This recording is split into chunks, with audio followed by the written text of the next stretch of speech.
In a dark forest, we see a little girl running away from something, chased by a group of soldiers, but they stop advancing any further because the girl has entered a territory belonging to the Demon Lord's lair, which rumors say he deeply hates humans and that anyone who approaches his lair is subjected to a brutal attack. The leader of the group thinks that is not true. Then, the voice of one soldier appears, telling them that the villagers have seen the girl they are chasing. As they move on, we see the girl hiding on top of a tree. Then continuing her run with tears in her eye, she apologizes to Natalia for leaving without explanation. Before finishing her words, she falls, hitting a tree trunk, losing consciousness. The last thing her eyes catch is a luxurious castle nearby. The next morning begins, and we see a boy holding the daily newspaper, flipping through it and reading news about the disappearance of an evil woman from a neighboring country. He feels something in the forest, so he goes to see some magical creatures standing beside a fainted girl checking on her. He asks himself whether she is a monster. As he approaches her, the rest of the creatures leave her to him, so he carries her along with him. He notices that her weight is light, and the news he had read about the escaped evil girl comes to his mind, but he thinks maybe she escaped from a kidnapping, or maybe her kidnapper is still tracking her. At that moment, he senses a soldier who was indeed watching her. Using his magic, he suddenly appears behind him. Surprise, motherfucker! Before the soldier could draw his sword to strike, the boy dodges the blow and mocks him for such a treacherous greeting. Looking at his arm, he sees a badge belonging to the Kingdom of Nairos, from the royal family's personal guards themselves. He asks the soldier, "Why are you gay?" why someone of such high status would be in such a distant place. The guard summons the rest of his squad, and they demand he hand the girl over, claiming she is a dangerous criminal. The boy looks at the girl and, from her innocent features, sees they are wrong. The guard threatens that if he resists, they will not spare him, but he refuses to believe them and defends the girl. The guards attack with their swords, only to end up getting their butts kicked. The leader is turned into something like a shriveled sausage frozen in winter. Seeing the boy's black and white hair terrifies him, thinking he might now be facing the Demon Lord himself.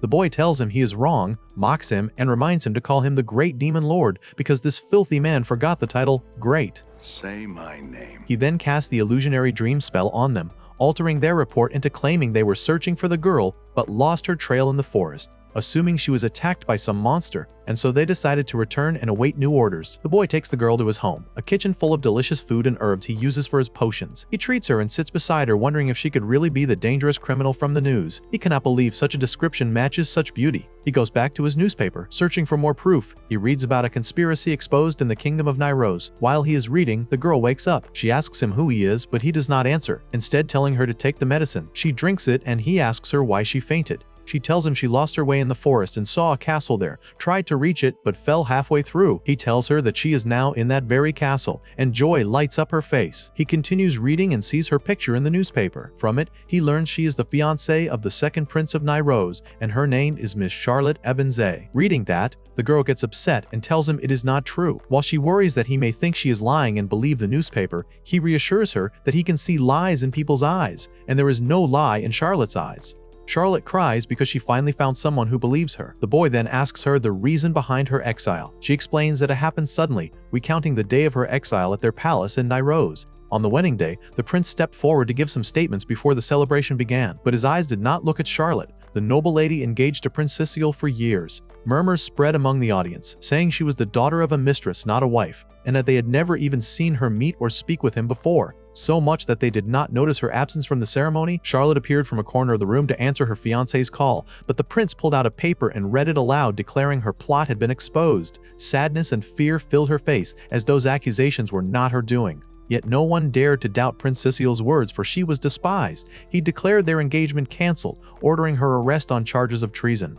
A sly smile flickered across his face as he ordered his guards to take her to prison. She tried to push them away, begging them to believe her, but they locked her away, leaving her crying alone. The boy listens carefully, thinking perhaps the prince did not want to marry a mistress's daughter, or maybe he desired another woman, but needed a clear reason to avoid staining his reputation in front of the crowd. The girl sadly tells him there is no need to listen to such ramblings, thanking him deeply for his help. She says she will leave before anyone finds her there, but the boy interrupts, asking if she can clean. When she replies yes, he thinks she is the perfect person for the job and offers her a position as a live-in maid to handle the household chores. The girl is surprised he would shelter a fugitive, especially since he lives in isolation in the forest away from people, and that this could disturb his peace. But he tells her he too was betrayed once, so he understands her feelings.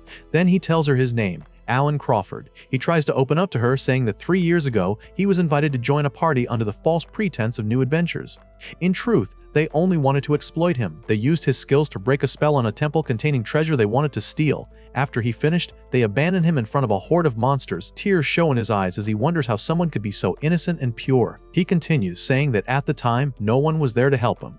That is why he values her situation and will not leave her alone, because they share many things in common. The girl feels sorrow for both him and herself, saying she will only be a burden to him and refusing his offer. But Alan tells her then, she leaves him only one option. He has placed a curse upon himself that will stop his heart. Within 3 minutes, if she does not agree to work for him, the curse will activate, and it will be her fault that an innocent man dies. The girl is shocked and distressed by such a situation, overwhelmed by his attempt to help her despite his wicked tone. Alan laughs at her words, telling her of course he is a good man, then reminds her that time is almost up and he is about to die, begging her pitifully. The innocent girl's compassion grows so much she bursts into tears, and that is how Charlotte ended up working for him after a job interview that lasted less than 1 minute.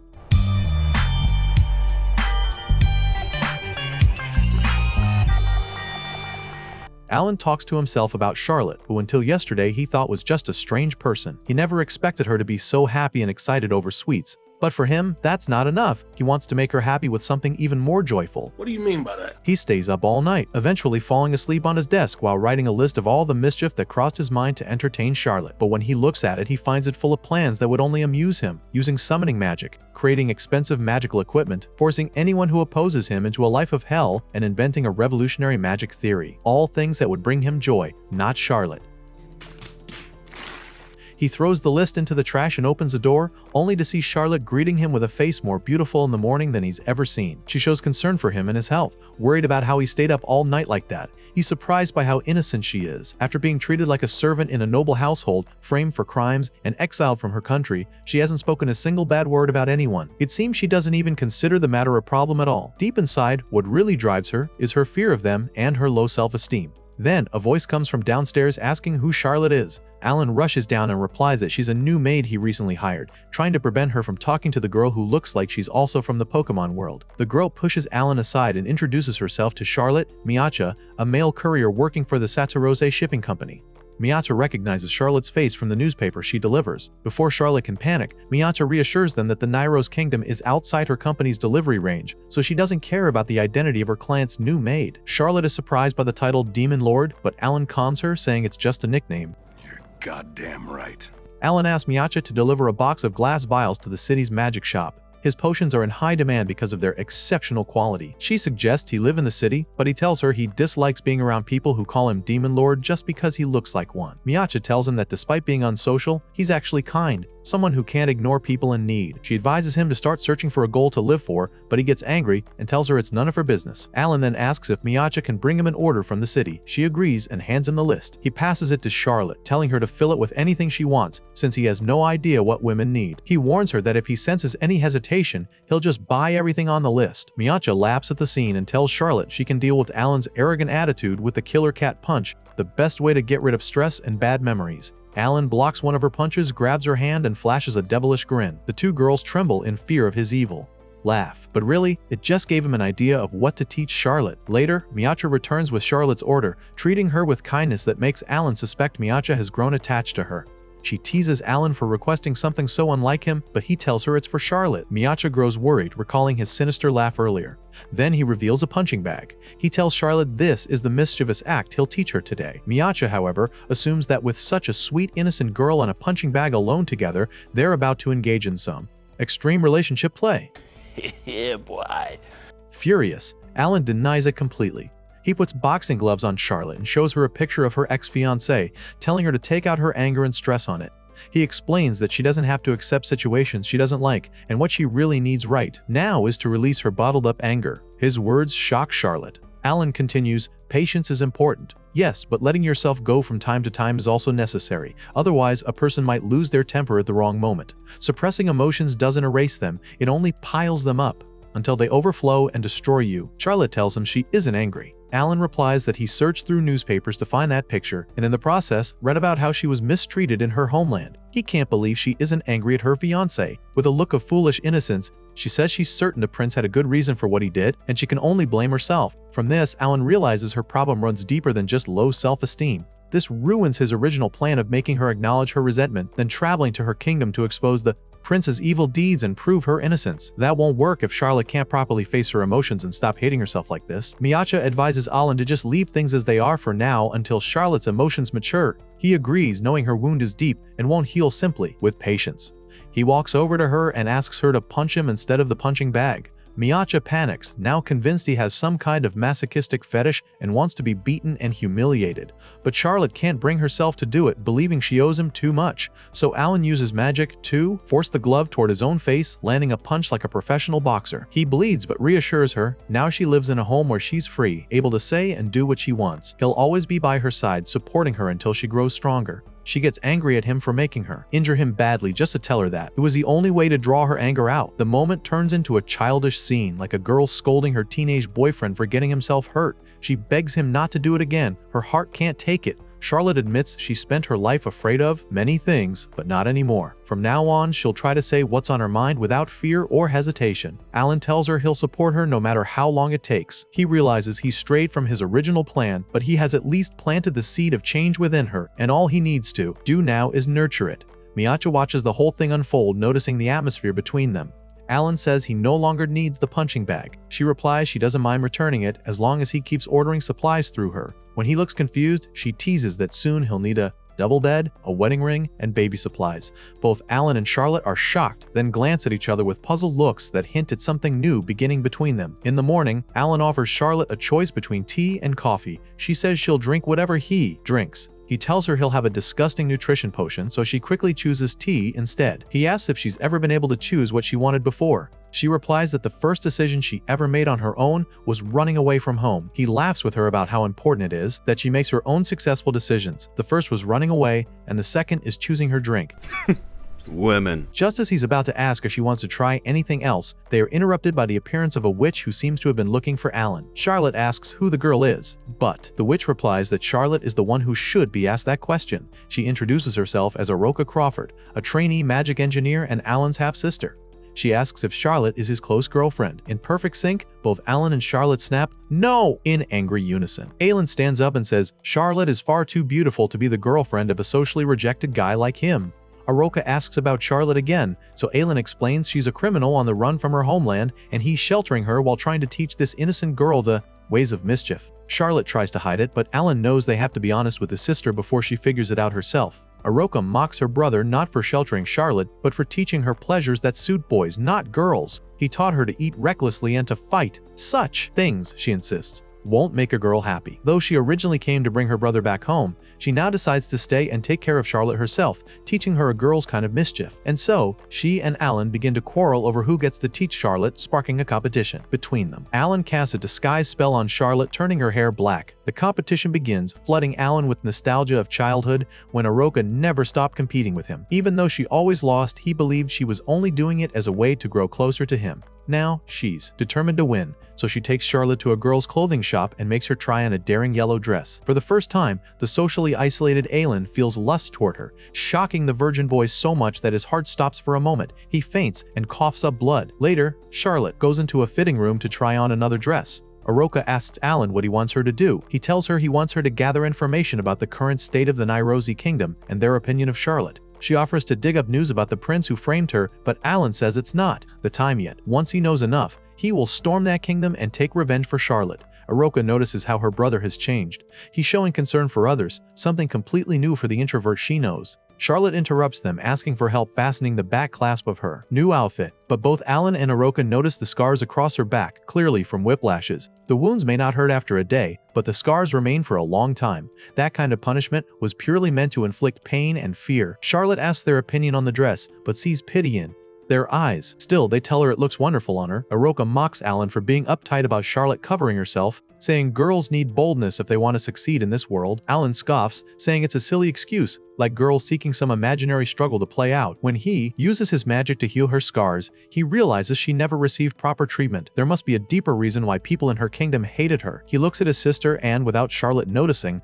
tells her that he wants her help in destroying the prince and his people who spread lies through books. Then Aroka says it's his turn to choose an outfit for Charlotte.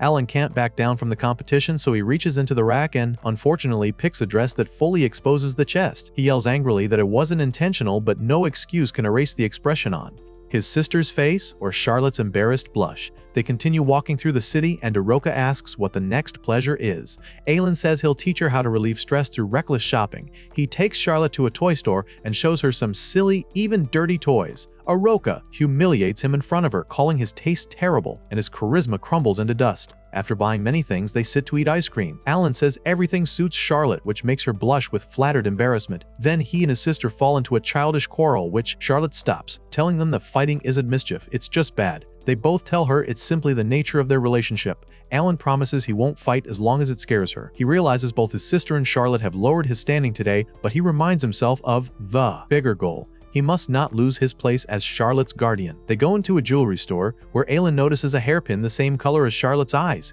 He buys it for her. Though it only cost a few silver coins, he pays with a full gold coin in appreciation of the craftsmanship. Charlotte is overjoyed until two men bump into her on the street. Alan tries to keep his promise and resolve the matter peacefully, but when the thugs go too far, he warns them, if they lay a hand on his precious Charlotte, he'll kill them. One of them pulls out a magic sword, terrifying everyone except the Demon Lord. Alan defeats him instantly. Consumed by anger, he then turns and bows before Charlotte, apologizing for frightening her and breaking his promise not to fight. She takes his hand and tells him she doesn't like violence, but she knows he was protecting her and she will never be afraid of him. Alan is overjoyed, feeling a strange sensation for the first time. Watching from a distance, Iroka realizes she's lost the competition over teaching mischief. Now, it's her brother's turn to teach Charlotte about love and romance, because he's become obsessed with staying by her side. Then, from behind, a monster with a pitch-black face appears, declaring that he heard about his two lackeys who got their asses kicked earlier, and now he's here to avenge them. The monster wonders how Alan would prefer to have his butt kicked. Alan leaves his companion and walks toward the monster, telling her not to worry. He approaches the monster with icy calm and asks if he is Migeth.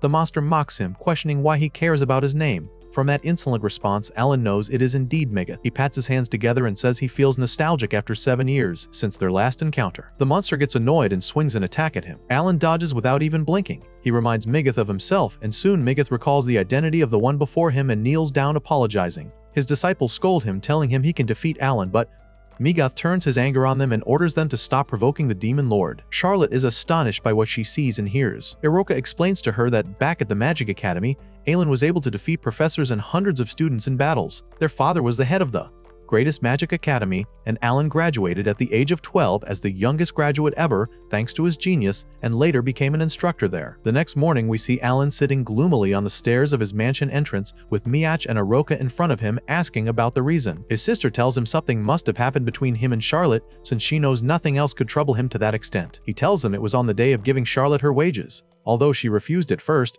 thinking her presence was only useful for cleaning, he told her that since she came, the house had become a place he loved being in. So he gave her the salary and offered her the choice to either spend it or save it, suggesting spending it might be better. She then asked him to send her to the city alone. That stirred jealousy within him. How could he send tender fresh meat toward a place filled with beasts? Although she withdrew her request, in the end he still agreed. Iroka, though she expected Charlotte to fear exposing her identity and putting them in danger, scolded him for agreeing. But he told her he weakened before her beauty and her innocence. She then told him there was a simple solution to this problem. They could go to watch over her. Alan was surprised that such an idea never crossed his mind. He becomes happy seeing his girl discovering the world by herself, relying on the map just as he taught her. When Erica asked if Charlotte told him what she wanted to buy, he said she told him it was a secret. Now he is torn between his joy that she is maturing, becoming independent and having her own secrets, and his fear that she may grow beyond needing him and eventually leave him. Charlotte continues using the map, but it seems she is using it incorrectly. Now she is about to enter a dangerous district full of powerful beasts led by a snake tamer. Just one step away, Iroka tells him she can stop her from going to that dangerous place by pretending their meeting was a coincidence.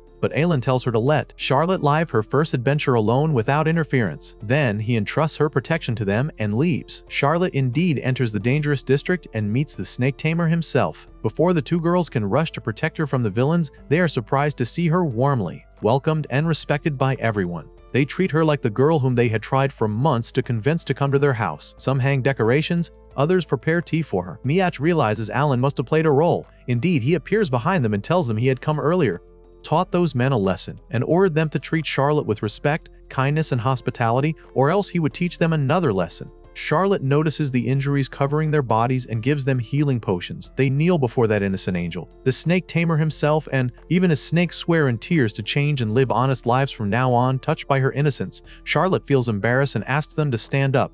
Alin is overjoyed at her ability to win others' trust. The snake tamer asks about her relationship with the demon lord. Some hint that they were forced, but then they hear Alan's voice in their ears threatening to show them again what his hand can do if they reveal the truth. Charlotte answers that she has no home now, but Alan offered her a home and a job, so to her, he is her master. That word strikes Alan like lightning, filling him with disappointment. The scene of his feeling so crushed gives Miach a stomachache from the overdose of romance. But what eases it is that Charlotte also describes his treatment of her as noble and kind. They marvel that such traits belong to the great demon lord, but she tells them he is teaching her pleasures and that they spent the whole night in pleasures, a word which they, his sister Miach, and we know very well has another meaning. But Alan clarifies they only spent the night eating snacks, nothing more. That remark leaves Alan drifting in thought, admitting they had a point in asking how could such an innocent angel who treats everyone with kindness be with the demon lord. Miach says if Charlotte continues her tour like this, she will meet more evil gangs along the way, but Alan will handle it.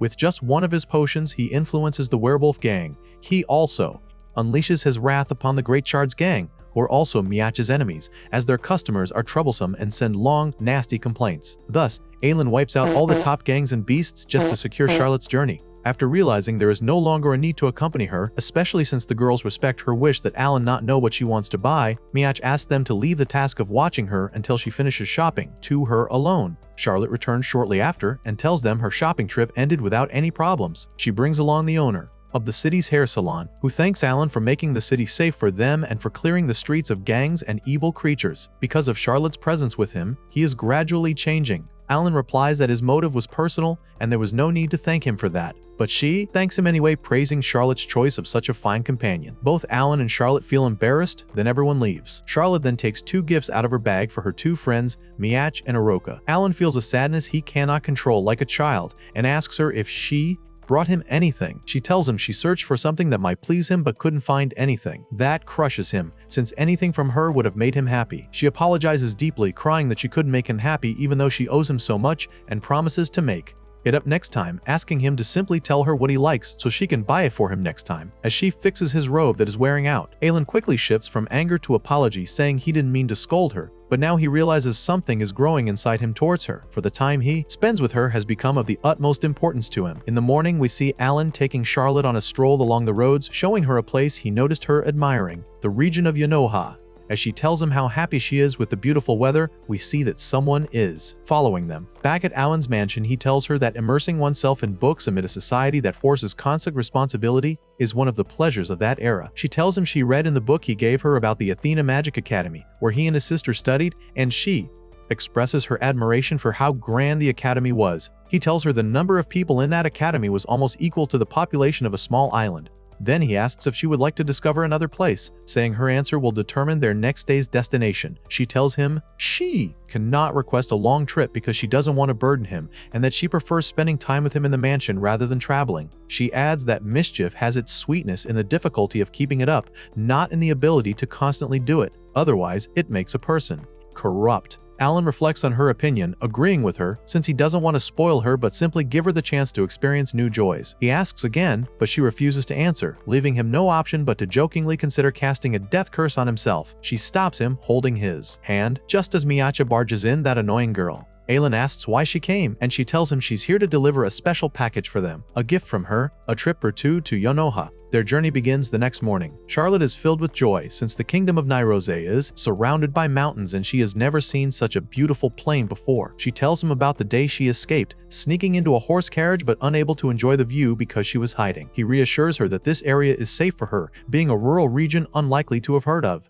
her being wanted. Meanwhile, we see that his sister didn't actually go to Nairose but came along with Miach, following them. They talk about the success of their plan to lure the two to a hot spring together by buying those trip tickets with the money the villagers gave Alan in thanks. Both are excited to see some mischief between them and how the trip might advance their relationship. As they approach the inn, Charlotte recognizes it from the book. We see Miacha, the cunning cat, had arranged it all, choosing a resort with massage services and a hot spring to set the perfect mood for some intimacy. They arrive at the resort, and the first thing Alan asks about is the hot spring. The receptionist tells him it's not crowded now, welcomes him, and thanks him for choosing their resort for his honeymoon. Both Alan and Charlotte are shocked and embarrassed, insisting they're not married. The receptionist assumes they must be lovers instead, making them blush even harder. She explains the tickets are part of a special package for couples and spouses. That's when Alan realizes Miyacha's plan. Beside him, Charlotte turns red, overwhelmed by the word lovers echoing in her ears.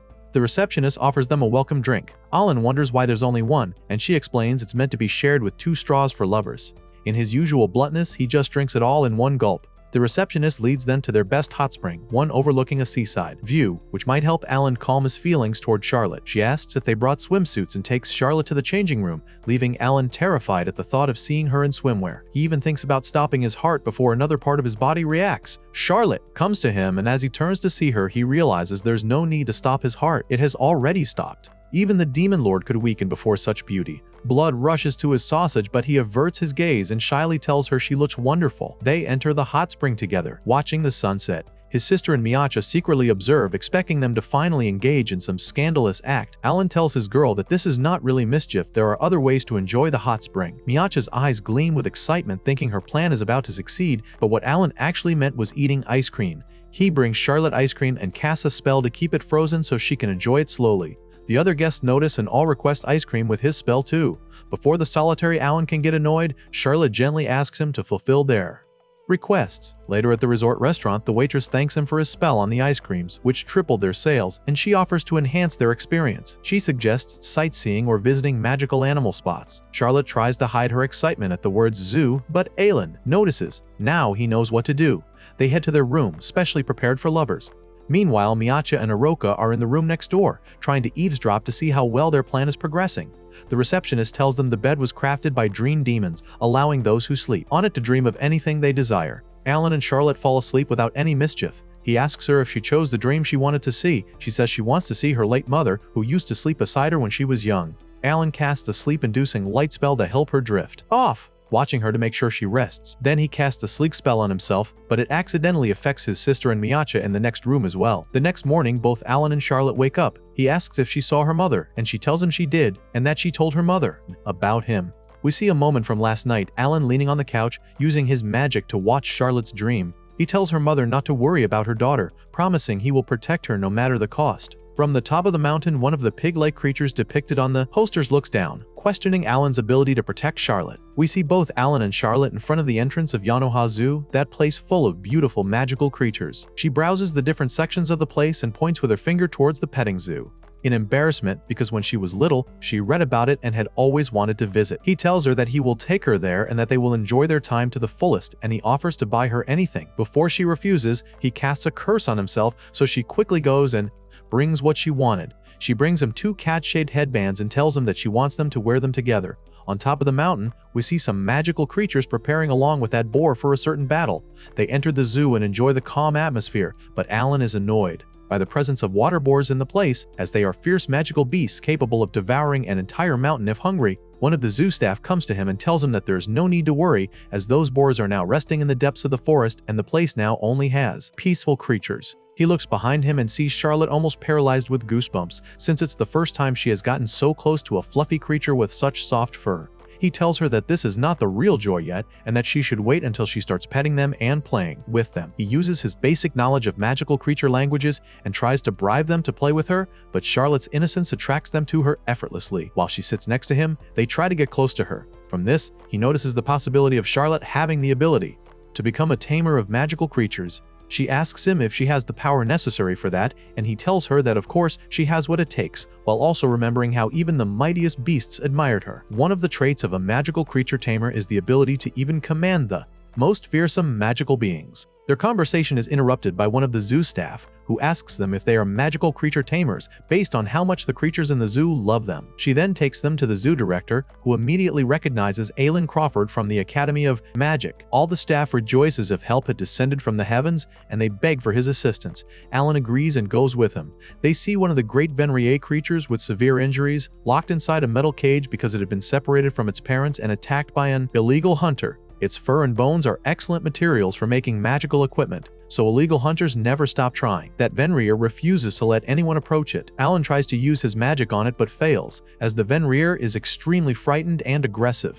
It has not eaten nor accepted treatment for a long time, and with its illness, there is no more time left. A female staff member rushes to them in fear, telling them that the mother of this Venrir, despite them using tray-severing magic, was able to follow her child's trail and is now on her way to them. Allen feels disappointment and worry, for Venrir creatures are not only known for their rarity, but also their sheer strength. For such a mother, destroying an entire city would be nothing. He thinks of returning the cub to her, but that would not work since its health condition does not allow releasing it. Besides, in her eyes now, they appear only as kidnappers of her child. He sees himself forced to go fight the mother while the others evacuate the zoo.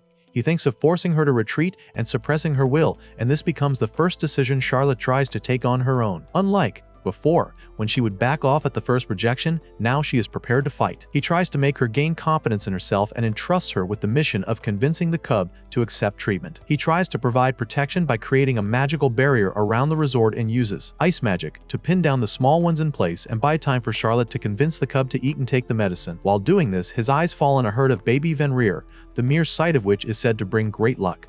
As he rejoices at his incredible luck, the ground cracks, and the real mother Venrir emerges and attacks him. He tries to talk to her, but she strikes him and tries to devour him. He uses his magical defense to paralyze her movement and escapes from her mouth at the last moment. Alan never wished for matters to reach the point of having to use his magic to kill the mother, but he is stopped by the hellish water boar Gastito, who tells him that if he does so, the mother will never be reunited with her cub. Alan asks what he wants from him, and Gastito replies that he wants to save Charlotte from him. Alan is surprised that he knows her, so Gastito tells him that when he escaped from the magical zoo, he met her unconscious in the forest of Alan's palace. When he wanted to save her, Alan appeared and took her away. Over time, he learned of the unjust rumors about her, which he knew could not be true about such a beautiful girl. He continued to watch her until his certainty grew, and his goal became to eliminate Alan to protect Charlotte from him corrupting her soul. He believes that Alan is not saving her but only corrupting her. After that, he plans to destroy the kingdom of Nairos, which had been the source of all Charlotte's misery. To execute his plan, he told the Venrir that Alan was the one who kidnapped their cub,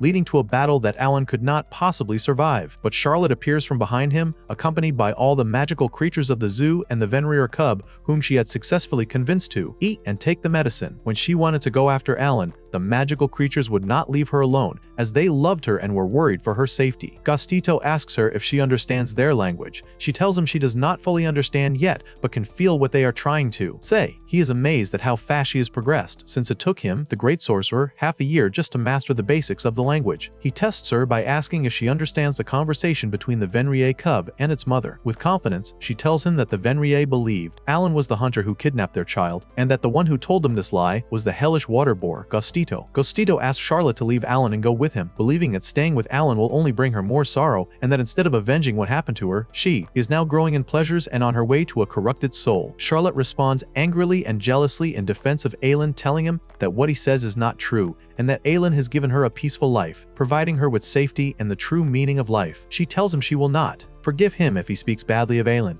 Gastito grows more furious and tries to take her by force. Alan replies that Gastito's way of trying to avenge her will only bring her more sadness. He himself had attempted to storm that kingdom many times to achieve that, but now he prefers to do it by Charlotte's decision. He then lands a punch on Gastito, knocking him down, and uses healing magic to treat him. The boar then tells him that now he realizes there is some sort of love relationship between them. Alan is surprised by this assumption, but the boar points to the cat-shaped headband on the Demon Lord's head, putting Alan in an awkward situation, as that was proof enough of his feelings towards Charlotte. They all return to the resort, and word spreads that they saved a Venrir creature, with the credit going to Charlotte. The hot spring trip turned out to be more than just fun. It was a pivotal event in Charlotte's character. Despite Alan mocking the trip plan prepared by both his sister and Miacha, before leaving the resort, the Venrir family they had saved came to bid them farewell. Also, Eroka and Miacha returned, bringing with them some hunters they had captured when Alan had sent them. He removed their mouth coverings and saw that they had no remorse for what they had done, so he used his magic to thicken their skin to the point that the Venrir's fangs could not pierce it, turning them into mere toys for the Venrir creatures to play with as punishment and discipline for their deeds. The little Venrir asks them to accompany him, so Alan asks his mother's permission to leave her child. The mother agrees, and the receptionist tells them that the distance between their castle and this territory can be crossed by the little Venrir in 1 hour, which eases Alan's worries about the child. Charlotte asks him about his readiness to shelter her and that little one, and he tells her that he has no objection, for his castle is spacious and there is always room for a new member in the family. The word family makes Charlotte feel warmth, and she asks him if he meant her. He replies that she is his family now. Their journey begins, and they are accompanied by the little Venrir. in addition to Gostito, who accompanied them despite themselves, for he claimed that his staying with them is as an apology for causing trouble and that he will remain with them as Charlotte's personal bodyguard. She disapproves of that, but he tells her that now he thinks of himself as a family member. Charlotte gave the little Venrir the name Lu Chan, and in the morning she asks Alan's permission and goes out for a walk with him. That innocent girl who made a noble magical creature play with her like a pet. She goes with Lu Chan, and Gostito comes to Alan and tells him that he can no longer enjoy teasing her. Alan asks him about the duration of his stay, and he replies that he is now a member of Charlotte's family and that he loves her as much as he does. Alan gets angry at Gostito's realization of that truth, but he cannot escape the fact that he actually started to miss spending time with her since Lu Chan came. But he is happy that she has started to become a positive person who wants to learn and increase her skills, so she asked him to teach her how to become a tamer of magical creatures, and he did not mind that. With her perseverance, research, and effort, staying up all night to review and study, she learned and absorbed quickly and became an outstanding student, and she was the first who managed to deal with the Venrir creature with such skill. He tells her that this is what is expected from his dear student, but Gostito interrupts him, mocking Alan for trying to seize the opportunity to call her flirtatious titles like my dear. Alan praises Charlotte's efforts in addition to Lu Chan, but before he pats him, he turns into a beast and tries to bite him. His new mother scolds him for that act and apologizes to Alan, who concludes that she is the only one who can now gain Lu Chan's trust. Then Gostito comes and tells them that he thinks she has reached a level where she can cast the beast conversation spell, which enables magical creatures to speak with humans in a language they understand, as she studied in the books she was reviewing. Speaking of that, she asks how Gostito can communicate with them in their language, and he tells them that he lived for a long time, which enabled him to teach himself the human language. They return to talking about the possibility of using that spell on the Venrir, but even Alan has never heard of its success with that creature, and her level is still not qualified for such spells. But she begs him to let her try, and indeed she does it and feels very exhausted. They all think the spell did not work, and while Alan places his hand on her shoulder to encourage her, Lu speaks, "Why are you gay?" and warns him to take his hand off his mother. Charlotte rejoices, and so does Lu, who can now speak with his mother whenever he wishes. In celebration of her ability to speak with Lu, Alan builds a special pool for them. The mother asks her son to thank Alan, but he seems not to like him, so he says it reluctantly and does not want Alan to force him to say it out loud. Alan tells them to go and enjoy the bath he prepared especially for them. They look ahead and find Gostito was the first to jump into the pool. Alan gets angry at him, but he replies that they are now family and that making the pool exclusive for humans and Venrir is racial discrimination against Hellwater pigs. He resorts to his last trick, which is impersonating a seductive girl and joining them in the pool. Alan sits and watches his family in peace, happy with those calm days, wishing they would last forever, and every time he looks at Charlotte, something happens to his heart. They sit together and talk about his future ideas for making use of the garden space surrounding the castle. Then he mentions the former owner of the castle, who he thinks disappeared. It is said that there was a tall, strange fairy who lived in that castle 30 years ago. She was unsocial and rarely went to the city until she disappeared one day. Some said she jumped off the cliff because she failed in her experiments, and others said the monster she created devoured her. Suddenly, a cluster of mushrooms gathers in the pool above Gostito, so they hurry to find out the reason. Their conversation is interrupted by the appearance of a girl from underground screaming at them for stealing her precious mushrooms. She hosts them down below and apologizes for scaring them. Alan asks her identity, and she tells him she is Dorothea Grimm Wallenstein. Alan notices she has been living here for a while, but he never sensed her presence before. Charlotte gets terrified, hugs Alan, and presses her melons against his shoulder, and all the blood disappears from his body into one organ.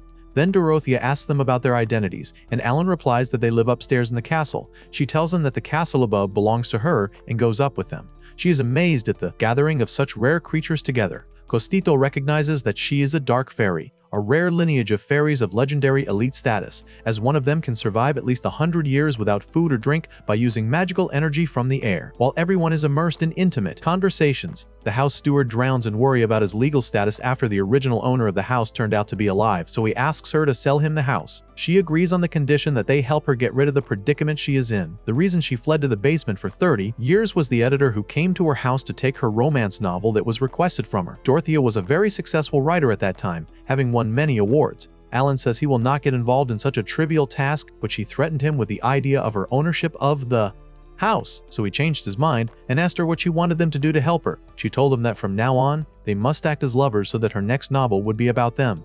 They are the right two people to weave the story she needs. Alan stands under a tower where Charlotte is, above, wearing the princess outfit.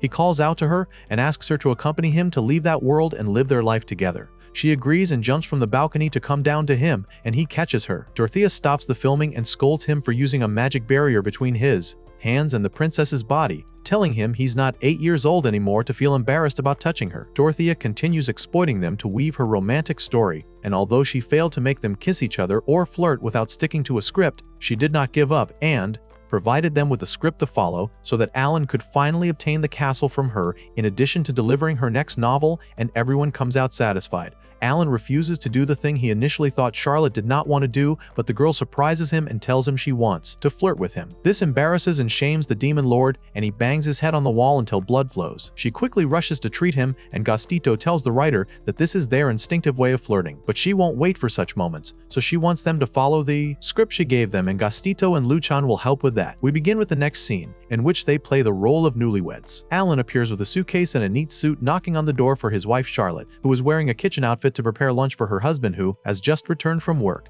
She asks him if he wants to take a bath, have lunch, or have her herself. Alan's heart stops, and he asks her not to make Charlotte say such things and innuendos. But Dorothea seems to enjoy messing with them in that way, and now she makes them call each other romantic titles during the lunch scenes and makes Charlotte feed him romantically the way we all wish for. Costito asks to join, disguises himself as the seductive girl, and everyone is amazed at him being a girl since they thought he was male. He joins them in acting, along with Lu Chan. The next scene begins with a gang played by Gastito and Lu Chan kidnapping Charlotte. In the scene, he tries to rescue her, but Lu Chan blocks his way. Then the acting turns into reality when he hears they might hurt Charlotte, and he uses his real magic to reach her and save her. Then he apologizes to her for going too far, but she tells him, just as she told him before, that she will never fear him no matter what happens, and that she knows it was to help and protect her. Now he must follow the script, pin her against the wall, and kiss her, but he cannot do it. He avoids it, improvises, and replies to the gang leader's question about what that girl means to him in his heart, saying that for her he is her guardian who cannot allow her to be harmed. Instead of following the script that matched his true feelings he cannot reveal because she is part of his heart, Dorothea stops the filming and scolds him for going off script, telling him he's not Hamlet to go off script however he pleases. She knows he cleverly avoided the kiss. Alan talks to himself and finally confesses to himself, saying he is afraid to tell Charlotte his feelings because he fears her love for him might only come from her fear of embarrassing him, not from her true self. Because she is too kind, she might pretend to love him just to match his feelings and not make him sad, since she owes him for saving her. The next story is close to Charlotte's real life, the story of Cinderella, about Charlotte being the daughter of a mistress mistreated by the stepmother played by Gustito. It is a story in which we see Charlotte does not need effort to act out her sadness. The director excels at casting Gustito as the evil stepmother, who tells Charlotte to keep cleaning until they return from the ball. As soon as she leaves her, Lu Chan appears in the role of the wizard, using his magic to dress her in a very beautiful gown and take her to the ball. The prince offers her to dance with him, but Charlotte too feels the same heart-fluttering sensation that Alan feels whenever he is with her. The bell rings at midnight and the filming stops. Everyone praises Charlotte's performance while ignoring Alan, who gave his best effort in playing the prince. The next scene begins with the prince searching for the girl who dropped her hairpin that matched the color of her eyes. The stepmother tries to attract the prince's attention, but he tells that slut swaying and trying to seduce him that he knows it doesn't belong to her, but to the girl in the maid's outfit. He goes to her and tells her he is the prince of that kingdom and that he has come to save her from that suffering and take her with him no matter what. He embraces her and tells her his feelings toward her. Just as in the script, he does not want to improvise and deviate from this time, but the scene is interrupted by the wall exploding and a man in a neat suit appearing. That man lifts the cover under which Dorothea was hiding. It's the editor she feared who scolds her, saying that if she had used part of the energy she wasted hiding herself and writing the draft, she would not have wasted 30 years of his life searching for her while she was hiding in her house. She tries to run away from him, but he catches her and tells her that as a writer, she must experience everything to draw inspiration for her novels. So, he will start with throwing her into a volcanic crater as punishment, and he doesn't seem to be joking. He takes her away, leaving compensation for the wall he broke upon entering, then mounts his dragon and flies away. All that happened while Alan was still embracing Charlotte. She asks him what he wanted to tell her, but they both avoid it. Then Iroka enters, returning from her mission in Nairos, and tells them that Charlotte's little sister is in trouble. Charlotte takes us through glimpses of her past life in the Ibzenze family mansion, who provided her with shelter after her mother's death. But in return, they made her work as a maid all day long, cleaning the place until her hands grew tired and cracked. She didn't even have time to read a book to her younger sister, Natalia, who secretly gave her medicine for her hands. Soon, the whole family goes to rescue Natalia for Charlotte. She wakes up to find herself on a ship heading to Nairos, with Alan and Iroka sitting at the front talking about the Evanze family. It becomes clear that Natalia is Charlotte's younger half-sister, that she is 10 years old, the legitimate heir to the Evanze throne,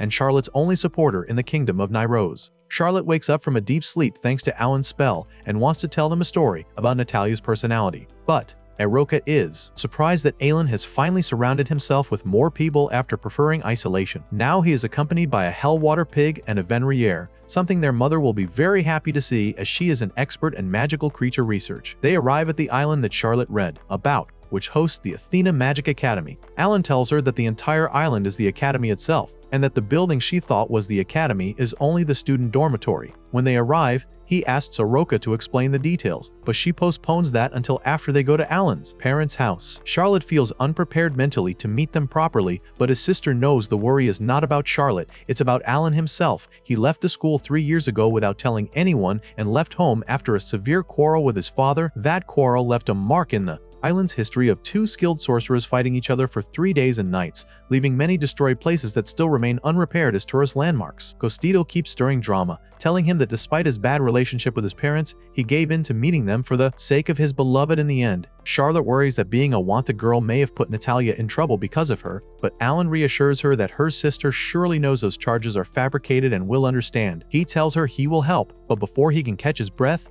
both Gostito and Lu Chan jump on him, offering their services too. He asks them to get off because they're heavy. Gostito, as a female, feels insulted that he spoke about her weight in front of others. In addition, the entire Noble Crawford family will support Charlotte, so she has nothing to worry about. A fight breaks out in the street nearby, and a man arrives to settle the conflict. He appears to be a strong veteran mage and ends the fight in 2 seconds, freezing them in place with ice magic. He comes to them and it turns out to be Harvey Crawford, their father. He greets his son, thanks his daughter for her help, and welcomes Charlotte. Then he hosts them in his mansion, happy that his son has matured and finally returned home with his girlfriend. Before Alan can defend himself, Iroka hits him, clearly having planned something. He tries to wink at Charlotte to play along with the fist conversation, but he can't wink despite being able to perform visual spells. Still, Charlotte understands effortlessly. She stands as a noble lady, bows before his father, greets him, and tells him she is dating Alan. His father replies that she has a more refined etiquette level than Alan, but she is completely content with their relationship.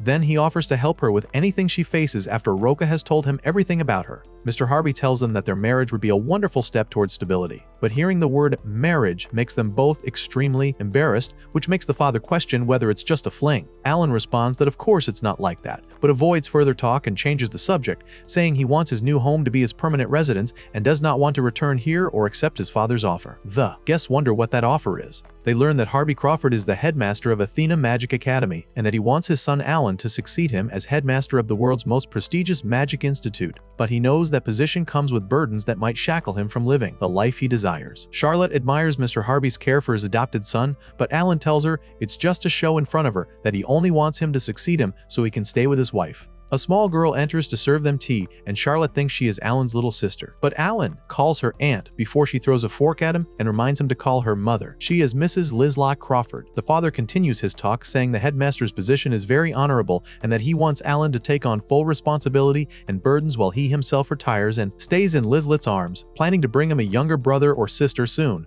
This embarrasses him and makes Charlotte jealous of how close-knit the family is. Lizlet tries to ease things for Charlotte, telling her she need not feel like a stranger to the family, for now they consider her their daughter. Alan is annoyed by these scenarios that put him in the role of lover and husband against his will, even though deep down he might want that.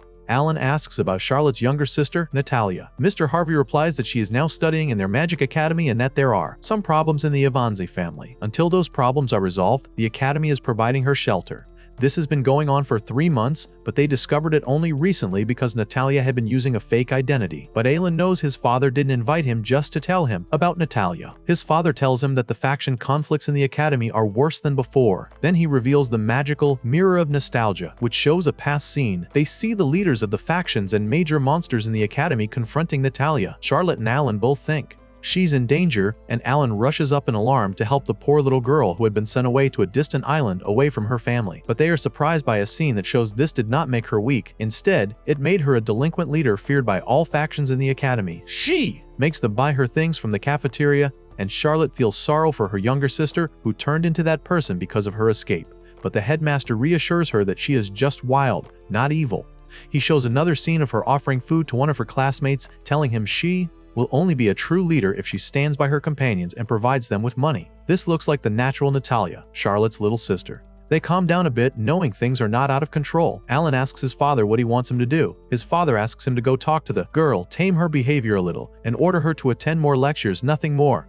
But in the middle of his words, he tries to bind Alan into taking the headmaster position with this task, which Alan strongly refuses. Alan turns his face to Charlotte and asks if she wants to go with him to see her sister. She replies that she could not do many of the duties of an older sister for Natalia except read books to her from time to time. Yet despite that, Natalia always considered her her elder sister and kept calling her that. If she runs away from this meeting, which Alan thinks might be painful for her, she may regret it all her life. So she asks him to use disguise magic on her so she can go with him to meet her sister. Alan agrees and asks his father to prepare her a fake identity as his assistant so they can go together in the morning. After the conversation ends, Alan tries to escape from the house again, saying he has booked a place nearby where they will stay, using the excuse that Charlotte will not be comfortable sleeping in an unfamiliar house. The mother looks at the girl who is drowning in shyness and cannot respond with a single word, so she tells him she has prepared them a room upstairs and takes them there. When she opens that room, they both blush and grow upset that it has one bed for lovers, as the mother assumes, but she gives Alan a threatening look and tells him he knows what she will do if he lied to her about Charlotte being his lover. They sleep together on the bed but remain awake, and Alan apologizes to her that he did not know his lie about them being lovers would put her in such an embarrassing situation, but she tells him she is not annoyed. He tries to cast a spell to make himself sleep to forget that, but the bed has been specially treated so that his magic will not work, and we see in the next room Eroka, who is the one who treated the bed against magic to prevent them from sleeping like the previous time, waiting for something to happen between them, and the night is still young. Charlotte turns her face towards Alan and tells him she sees that his parents' marriage is happy, so he imagines them as a happy couple pampering each other, but he quickly comes to his senses and pretends that there is no need to go that far just to pretend they are lovers. Yet despite that, they both agree from the depths of their hearts that all they want is to live days like that for a lifetime, to stay together, wishing each other good night, waking up together, and drinking tea together. Charlotte wants to learn mischief in order to impress Alan, her lover, which she hides from him just like he hides it from her. The reason Alan hides it from her is that he fears imposing his selfish dreams on a kind and innocent girl like Charlotte. As for Charlotte, she knows she is a wanted woman by justice, so she has no right to wish for a normal life and to desire those experiences and feelings, so she does not become a burden on Alan. Even though Charlotte has started depending on herself, Alan considers that not as mischief but as change and development in her personality for the better. Charlotte falls asleep, and the Demon Lord cannot help but appear weak before his love and falls asleep too. They arrive at the academy and follow the sound of the commotion, which will surely lead them to the little leader, who indeed takes a fighting stance when she sees him. When her followers hear his name, they realize he is the great demon lord who subdued all the teachers and students, but that does not make her flinch. Natalia asks him about the identity of the girl who came with him and what he wants from her. He tells her she is his assistant Charlo and makes her welcome her, and that he came with direct instructions from the headmaster to be her mentor through her academic journey, but she refuses his support and leaves, followed by her followers, which Alan expected in their first meeting. When he turns his face towards Charlotte, he finds her crying from joy that she finally had the chance to talk to her sister. Even if it was not a long conversation, it still encouraged her. He tells her that in the coming days, she will have the chance to hang out with her sister, which makes her cry even more with joy, and everyone around them looks and thinks he is doing something indecent to her, but he defends angrily that it is not true. The Demon Lord and his assistant go to attend a lecture with the little girl Natalia and find the lecture topic difficult for her, but he is surprised that not only does she understand it, she even corrects the teacher's mistake in explanation. Alan is impressed by her, but his praise does not please her at all. Charlotte shows her admiration and joy at her little sister, who seems to be a genius. The girl mocks the fact that the Demon Lord's assistant does not know such simple magical basics. Alan tells her she is his new assistant and she is trying hard to learn the basics. Then he tries to use the opportunity to strengthen the bond between the sisters and offers Natalia to help Charlotte with studying. At first, Charlotte does not understand what Alan is trying to do, and the girl replies that she is the Demon Lord's personal assistant, not her, which means it is his responsibility to teach her. Charlotte sympathizes with Natalia's point of view, but Alan looks at her again the same way, and she understands and tries to ask the girl to tutor her. Indeed, Natalia agrees and asks her why she wants to learn magic. She replies that she has always been protected by those around her, and now it is time for her to put in the greater effort and become strong to repay them. Natalia's attitude toward her sister shifts from indifference to that obsessed with learning magic into strong interest and admiration, and those around her too, especially when they saw her accompanied by a hellwater pig and one of the great Venrir creatures. Charlotte notices her sister's unhealthy diet and offers to get her some salad instead of that fast food. Natalia is surprised by her concern even though it is beyond her duties, but Alan replies to her that she has a little sister around the same age and she must be remembering her through Natalia. Natalia asks him if he was sent by her family, the Evanze family. He reassures her that he is not from them and asks her why she hates them so much. She tells him they are nobles by name only, but in truth a vile family that cares only about its interests. He asks her why she studies magic so diligently if it is related to her desire to leave the family. She tells him that is one reason, but also she wants to rest by practicing most activities with magic without any effort, so it seems she has been through a lot. He tries to ask her about what he read in the newspapers about her sister Charlotte, but she leaves him and asks him not to talk about that subject in front of her again. As she gets up, she finds in front of her a boy who seems to be her rival for leadership at the school named Chris. While they exchange insults, his followers mock Charlotte for blocking the way of Master Chris, but soon they are kicked by Natalia. Chris scolds her for hitting his followers in front of him, but she tells him he should thank her for teaching them manners on his behalf, and she tells him to forget about scheduling a duel because she will defeat him here and now. But Alan stops her. She resents him for not taking action against those who hurt his personal assistant. Alan's face takes on angry demonic features and he tells her he of course will not forgive them, but that this is not the place to start a fight. Then using his magic, he creates a subspace barrier enclosing only those involved in the fight. Then he teaches Natalia a lesson about the 3 most important rules of combat.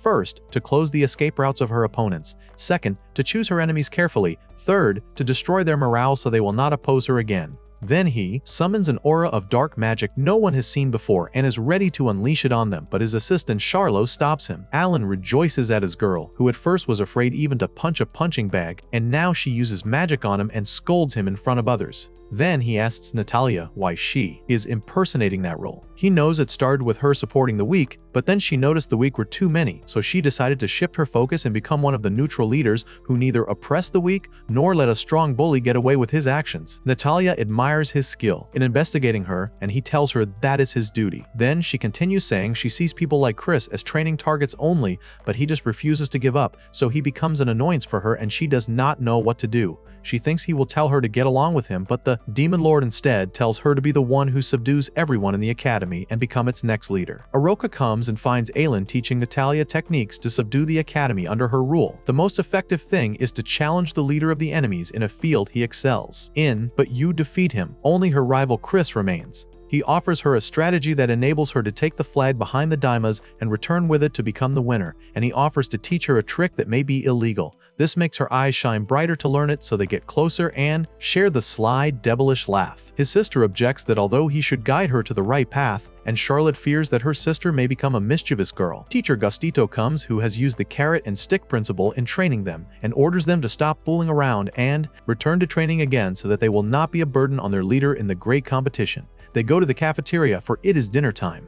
Charlotte brings her sister a plate of vegetables, and although she doesn't like them, their relationship has grown so close that she eats them against her will only to please Charlotte. The Demon Lord and his sister watch from afar and rejoice at the development of their relationship. The rest of the little leader's followers come to join her for lunch, but teacher Gostito expels them again to complete the training. Then they escort Natalia to her room, and they are surprised that it is full of books and study summaries, in addition to a bag closed with magic beside her on the bed, whose contents even her closest followers do not know. Her appearance while sleeping like an innocent child away from her leadership of the Academy's factions reminds Charlotte of the days when she used to tell her bedtime stories. She makes a decision before them to hide her identity forever from Natalia. Everyone is surprised at her decision because they see them as very close, but she tells them that the reason is that she never heard Natalia talk about her sister Charlotte or the family at all, so her memories must be sad in that regard, and she doesn't want to remind her of what might sadden her. Lou replies that she must continue to take care of her no matter her decision, for he wants to stay close to them. As for the eldest, teacher Gostito, she tells her and agrees with Alan that she should not rush to conclusions, and that kind of problem is something time itself solves. Morning comes, and Charlotte goes for Natalia to train her as she promised. They sit and talk, and Natalia remembers that she wants to show Charlotte something. She goes to her room and looks for her bag, but finds a challenge letter from Chris telling her to come alone to the written address if she wants her bag.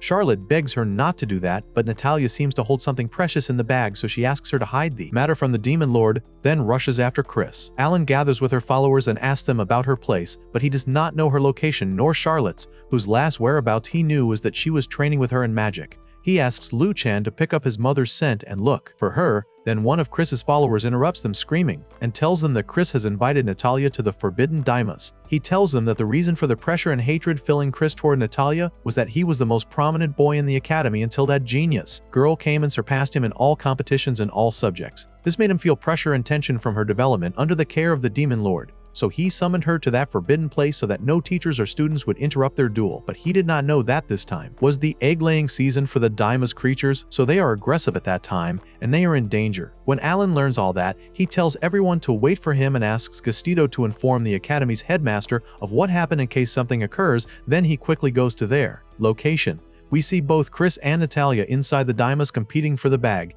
He throws it into the depths of the Daimas and runs toward it, but she reaches it before him and tells him that this settles the matter between them.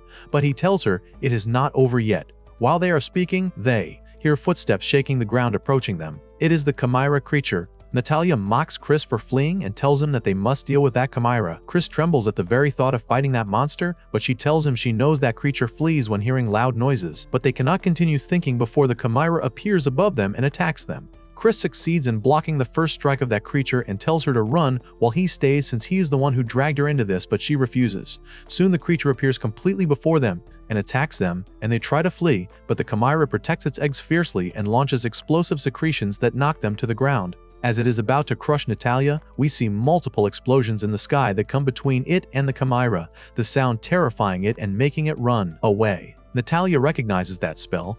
It is the one she taught Charlo that morning, and she has mastered it and used it effectively now. The little girl Natalia feels her powers weakening, for the girl she trains has done what she herself could not, and frightened that chimera. She tries to scold Charlotte for following her even though she had asked her not to, but Charlotte was afraid for her. Although she is a great magician, in the end she is still a little girl. Natalia asks her why she is so worried about her to that extent. Charlotte falls into an inner conflict whether to tell her the real reason or not and loses the ability to speak until Natalia interrupts her and apologizes for dragging her into such troubles, but that bag is so dear to her that she had to retrieve it no matter the cost. The Demon Lord Alan arrives at the Daimas, terrified at the possibility that the Lord of the Daimas, the salamander creature, has awakened. Charlotte asks the girl Natalia about what is inside that bag, so she tells her that just as Charlotte has a younger sister at home, she also has an older sister. And she asks her if the Demon Lord told her about what happened to the Evansay family. She replies that he indeed told her about the heinous crime her sister committed in Nairo's. But Natalia bursts out and gets angry for her sister and tells her that that news was fabricated against her, for she cannot even kill an insect, and that because of that she hates the Evansay family and hates herself because she failed to help her sister when she used to hear the whip falling on her back from her stepmother. So she took upon herself the burden of the desire to save her when she grew up. But unfortunately, Charlotte disappeared before she could help her, and all her belongings were thrown out of the house except for the things she managed to hide in that bag she carries. By using the magic of tracking the lost object, she knows that Charlotte is still alive somewhere and that she wants to crush whoever captured her sister once she can identify his location. Charlotte is astonished at her confidence that she is captured, so she tells her that every time she uses her magic to track her sister, a huge power intercepts her, so she is certain that the pervert who imprisoned her sister is the one blocking her spells. She tries to increase her powers and learns many spells so she can tear apart whoever did that to her sister.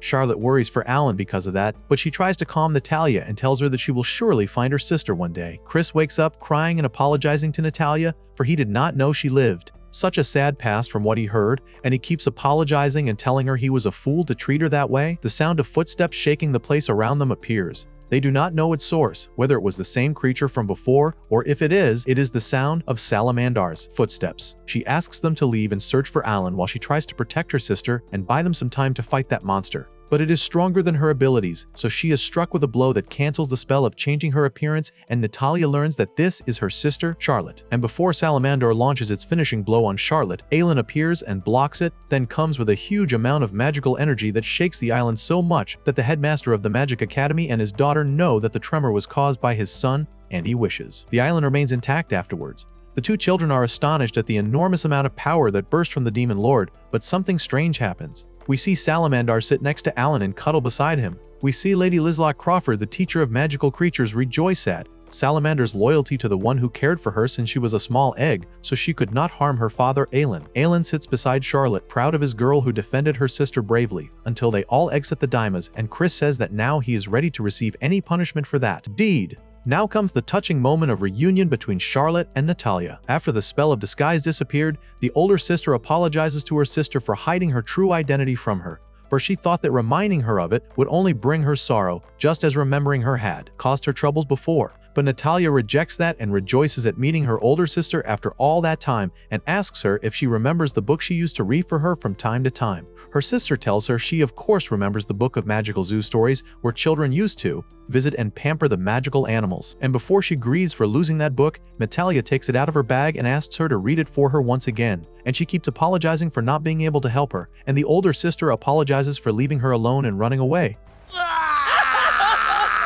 Everyone gathers in the Academy's yard, and Natalia thanks the Demon Lord because he is the one who saved Charlotte, and her older sister confirms her words and tells her that now for her, he is the most precious person she knows. But she does not complete the sentence before both Gostito and Lu John interrupt and tell Natalia that they are dating. The two try to deny it, but Natalia remembers that he was the reason for intercepting the spell of searching for her sister, so she pours down upon him attacking magic spells.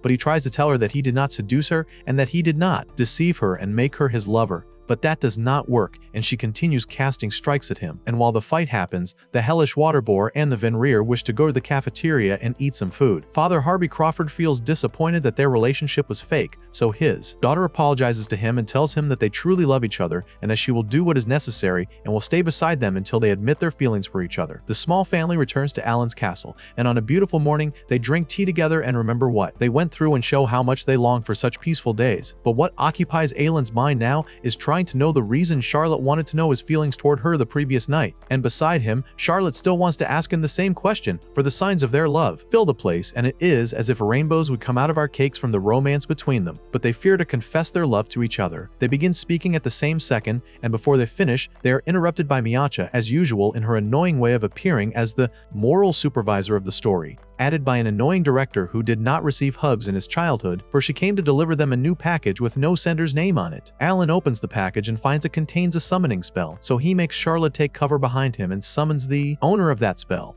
We see it as Natalia who falls on his face and greets her sister and thanks both Miacha and Iroka for their cooperation in making that beautiful surprise come true by fulfilling her wish to see her sister. And when she sees him, she tells him that he is still alive, luckily, for she wants to eliminate him herself.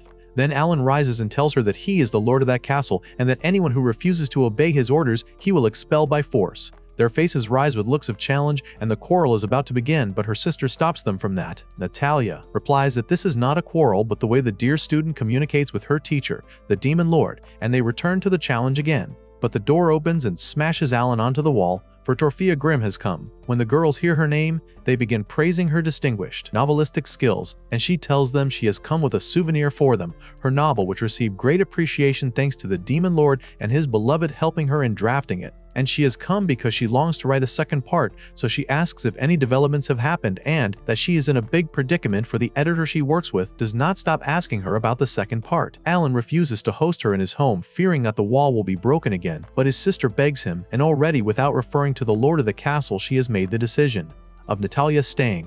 He gets annoyed at that, but the little girl tells him she wants to stay to protect her sister from any perverted act toward her. Both Gostito and Lu Chan appear from the window and say it will be a wonderful night, and they distribute the rolls so the boar will cook them his secret delicious recipe. This annoys Alin because he sees he has no control over matters in his own home, but he turns to accept enjoying dinner together when he sees the look of joy on Charlotte's face. After everyone eats dinner, they go to sleep. Charlotte dreams a dream reminding her of the day when she was in her castle and her mother misunderstood her and thought she had stolen something, so she locked her in the cellar, the place she hated at first because she hated the dark. But she remembered that no one could hurt her there and that she could breathe freely, so she began to accept it. But then her dream's hero Alan comes and rescues her from that nightmare. She wakes up to find Alan still working, so she asks his permission to stay with him as long as he is awake. He agrees and sees it as the right opportunity to try a new pleasure that is only suitable at night. He takes her outside and lights the lamps in the warming fire, and they sit in front of the stars, and he has prepared her hot cocoa to drink together. He gets close to her and touches her hand by mistake, and before he withdraws it, she holds it with both her hands and tells him that this never bothered her before. Then they hold each other's hands and watch the stars in a poetic scene. She thanks him for helping her experience all those pleasures and tells him that recently she has been longing for the morning to come so she can discover what kind of new adventure and enjoyable pleasure he will teach her, and she tells him of how grateful she is to have met him. They get closer to each other and love feelings ignite, and before they kiss the kiss of love, Alan senses the presence of those watching them, and he realizes that the whole family is spying on him. Gastito mocks his choice of romantic timing for stealing that kiss, and Luchan warns him not to be alone with his mother while everyone is asleep, and Natalia threatens that she will cut his hand because he put it on Charlotte. The warmth of feelings between them had made the family spying on them forget the cold of the night, so the fight continues between them until morning while Charlotte sinks in extreme embarrassment for how she looked in front of the family after their love was finally revealed. We see one of the personal guards of the kingdom of Nai-Rose bow before the prince of his kingdom, Cecile, and tell him about the developments in Charlotte's life in a report with all details. Evil features appear on the prince's face and he orders his guard to go and bring Charlotte after he learned her current location.